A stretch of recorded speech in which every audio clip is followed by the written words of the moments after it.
Hey, it's Kate Stillman, and I'm going to talk about Ayurvedic time blocking. Course member Jen Birchfield, she's a yoga health coach, and she's also a course member in Awake Living, and she asked today about Ayurveda and time blocking. She's also an Ayurvedic practitioner and yoga teacher, or I'm not Ayurvedic counselor, yoga health coach. She has a lot of expertise, and she had this really great question, and I answered it. And then after I thought about it, and I thought, I have a better answer. So I wanted to share that better answer with you. So her question was, if we follow the time blocking method that organizations like Strategic Coach Dan Sullivan is the visionary there, and a lot of other hackers, life hackers, what we're finding is that blocking focus times is really important. And there's three main types. This is Dan's system. There's three main types of days where you have the first day is free days, and the second is focus, and the third type is buffer. And basically, you want days, not blocks of time during the day. You don't want to have to bop around. And all this stuff is for basically when we're looking for not just increased productivity, but having a better time, having more ease and flow, so we can start to experience that there's a flow, that there's replenishment. And this is Dan Sullivan's whole point, is that for like peak performance, you need deep replenishment. Focus, this is where, again, this is performance. This is like your high performance days. Whatever you're best at, that's what you want to be doing on focus days. Buffer days is all the things that need to have happen for you to have basically planned for focus days. And so often there's a lot of conversation, there's some planning, there's some strategy, there's some research. There's things that help you get ready to have a high performance day. So Jen's question, that's a little background.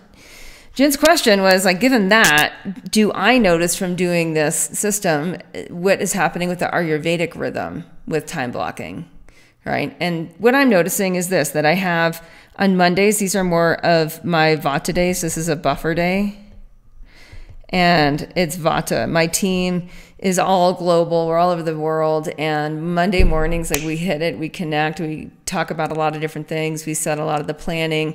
If there's other conversations that need to happen, research to be done, a lot of that is Monday, so we can get back to each other and move some things down. And what I find is that Tuesday starts for me as buffer, and it's, again, meetings, and the morning is very, very Vata, but by the time I'm in the PM, I'm going towards Pitta, and often the same things on Monday. I'm going towards a focus block.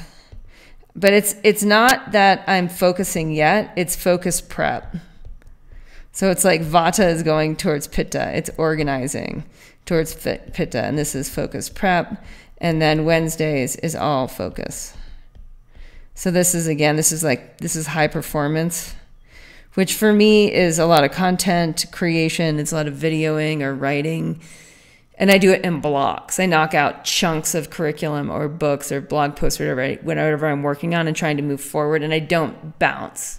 I don't bounce from like writing a blog post to working on a book to making a video. I just do one or the other. So it's very focused. And that goes through Thursday naturally. This is when I do my coaching, but I also will continue to make videos between or other trainings or other focus-related activities, whatever project of the week I'm trying to focus on that I prepped for. This goes into this. So this is all Pitta. And then Kapha, Fridays, I notice what I like to do is I'm kind of going from focus to flow. So I'm wrapping up anything that needs to be wrapped up, but there's a flow sense to it. I'm starting to relax, and by early afternoon, it's Kapha mode. Sometimes the whole day is Kapha mode. Saturday, Sunday is replenishment. This is the free time. What I'm noticing is that the Kapha time, it seems to have a bit of an order to it, and I wanted to capture that. It's both krama or an akrama as far as what I'm noticing, and in one is it starts with a natural review where my brain will start to just filter whatever that was, like whatever whirlwind just occurred, and massive event went forward. There'll be a lot, because of all that Pitta processing, there'll be a lot of reviewing just naturally, like little things percolating up. And in that, what happens is it naturally turns to, again, reflection, right? Which is water element. This is kapha, where you're looking into the lake and you're like, oh, that's what I look like. Oh, that's what I did. And this is kind of how well I did it in certain aspects. Or this is what's trying to now percolate, because that happened. Something else can now be generated because something happened, something move forward in such a profound way, because it is quite profound, this way of working. Again, when there's no distractions and this stuff and you stick to it, like the focus is on. And the more I put vata activities, and it still happens, I'm not going to lie to you, I wish this, or that I'm making this not true, is sometimes I'll pop in a little, like someone will schedule a podcast because the guest can only come on Friday, right? Seems innocuous. It's what I'm finding is it's never worth it. It's like never worth it, because I'm going to give up some of this part of the cycle. No, I'm kind of exaggerating, but it's becoming less and less worth it to me every time. And that is not an exaggeration.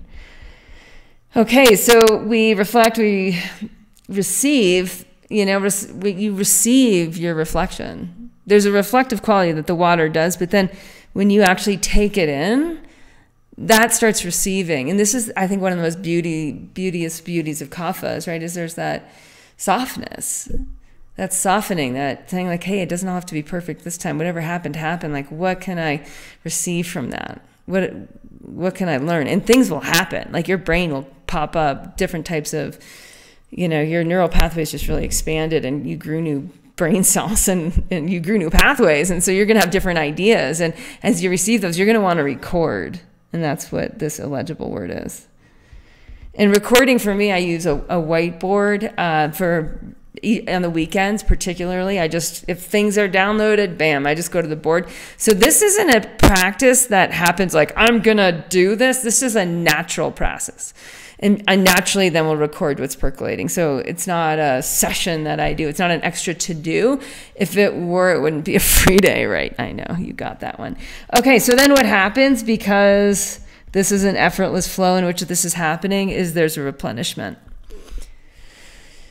So that then you can handle what's going to happen next, which is just a lot of the downloading. So when you come back Monday and it's Vata day, and Vata is just awesome for communication, right? Here, I can even do it this way, right? It's like that. It's like there's a ton of conversations happening. There's a lot of connection. There's a lot of communication. There's a lot, again, of just this organization that needs to happen with other people. I do all my podcast interviews in usually this segment in here, this Vata going into Pitta time of the week, where it's like accumulation of a number of conversations. I've done the research, whatever. I'm ready to talk to people. I talk to the people about topics, conversations, or they talk to me, or we dynamic duo dialogue. And then after that's done, if there's any time left in that day, I'm in Pitta focus mode. Or if I have fewer conversations scheduled, which I do some weeks, I have more focus time. So again, we're trying to balance the amount that I need to record. And we're trying to move recording. Fascinatingly enough, this is the newest evolution. It's just happening, is moving some of these conversations and actually recording them, recording coaching that's happening in meetings. Because otherwise what I find is that, and this again, we're just experimenting in here. Like what happens when I can actually open more time to do the things that I want to do the most. So what we're finding is I might be talking about something in a training, and if I'm recording the training here, and then, but I could have recorded it here. It's actually, I'm having the same conversation often, and I'm just turning it into a training. So what I'm trying to do now is say like, well, if we are just slightly organized because of this recording function, right? Because we're receiving and recording. So this is capture. This is where I'm capturing ideas. If I capture it, and if I have a good enough system, it'll just get slotted right into some things that are already happening as part of meetings. There's so much coaching happening, and I lead a coaching organization, and there's so much happening in the business team meetings that is just directly applicable to the course members. I'm like, why am I doing this twice? Let's just see what happens. And I've got to say, the more you move into a schedule like this that optimizes flows and energies, the easier things get. And the more impactful and productive you can become, but with more ease. So to me, that's the ball game. That's what makes this ball game fun to play. I hope that helps.